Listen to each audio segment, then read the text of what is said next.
Kitab hari ini dari kitab 2 Raja-Raja pasal yang ke-20. Hizkia sakit dan disembuhkan.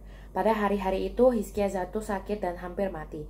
Lalu datanglah Nabi Yesaya bin Amos dan berkata kepadanya, "Beginilah firman Tuhan, sampaikanlah pesan terakhir kepada keluargamu sebab engkau akan mati, tidak akan sembuh lagi." Lalu Hizkia memalingkan mukanya ke arah dinding dan ia berdoa kepada Tuhan. "Ah Tuhan, ingatlah kiranya bahwa aku telah hidup di hadapan-Mu dengan setia dan dengan tulus hati, dan bahwa aku telah melakukan apa yang baik di mata-Mu." Kemudian menangislah Hizkia dengan sangat.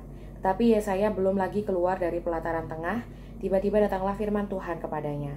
"Baiklah dan katakanlah kepada Hizkia, raja umatku, beginilah firman Tuhan Allah Daud bapa leluhurmu. Telah kudengar doamu dan telah kulihat air matamu.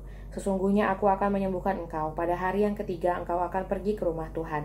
Aku akan memperpanjang hidupmu 15 tahun lagi, dan aku akan melepaskan engkau dan kota ini dari tangan Raja Asyur. Aku akan memagari kota ini oleh karena aku dan oleh karena Daud hambaku." Kemudian berkatalah Yesaya, "Ambillah sebuah kue ara." Lalu orang mengambilnya dan ditaruh pada barah itu, maka sembuhlah ia.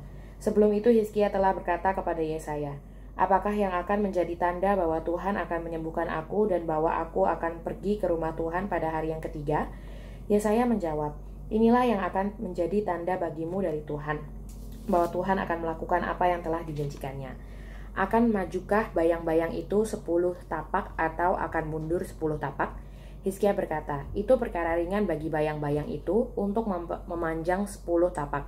Sebaliknya, biarlah bayang-bayang itu mundur ke belakang 10 tapak." Lalu berserulah Nabi Yesaya kepada Tuhan, maka dibuatnyalah bayang-bayang itu mundur ke belakang 10 tapak, dan sesudah dijalani bayang-bayang itu pada penunjuk matahari buatan Ahaz. Hizkia dan para utusan dari Babel. Pada waktu itu Merodak Baladan bin Baladan Raja Babel menyuruh orang membawa surat dan pemberian kepada Hizkia, sebab telah didengarnya bahwa Hizkia sakit tadinya. Hizkia bersuka cita atas kedatangan mereka. Lalu diperlihatkannya lah kepada mereka segenap gedung harta bendanya, emas dan perak, rempah-rempah dan minyak yang berharga, gedung persenjataannya dan segala yang terdapat dalam perbendaharaannya. Tidak ada barang yang tidak diperlihatkan Hizkia kepada mereka di istananya dan di seluruh daerah kekuasaannya. Kemudian datanglah Nabi Yesaya kepada Raja Hizkia dan bertanya kepadanya, "Apakah yang telah dikatakan orang-orang ini, dan dari manakah mereka datang?" Jawab Hizkia, "Mereka datang dari negeri yang jauh, dari Babel." Lalu tanyanya lagi, "Apakah yang telah dilihat mereka di istanamu?" Jawab Hizkia, "Semua yang ada di istanaku telah mereka lihat. Tidak ada barang yang tidak kuperlihatkan kepada mereka di perbandaraanku."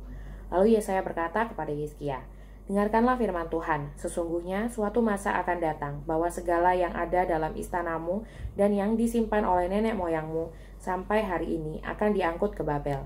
Tidak ada barang-barang yang akan ditinggalkan. Demikianlah firman Tuhan. Dan dari keturunanmu yang akan kau peroleh akan diambil orang untuk menjadi sida-sida di istana Raja Babel." Hizkia menjawab kepada Yesaya, "Sungguh baik firman Tuhan yang engkau ucapkan itu. Tapi pikirnya, asal ada damai dan keamanan seumur hidupku." Selebihnya dari riwayat Hizkia, segala kepahlawanannya dan bagaimana ia membuat kolam dan saluran air dan mengalirkan air ke dalam kota, bukankah semuanya itu tertulis dalam kitab sejarah Raja-Raja Yehuda? Kemudian Hizkia mendapat perhentian bersama-sama dengan nenek moyangnya, maka Manasye anaknya menjadi raja menggantikan dia.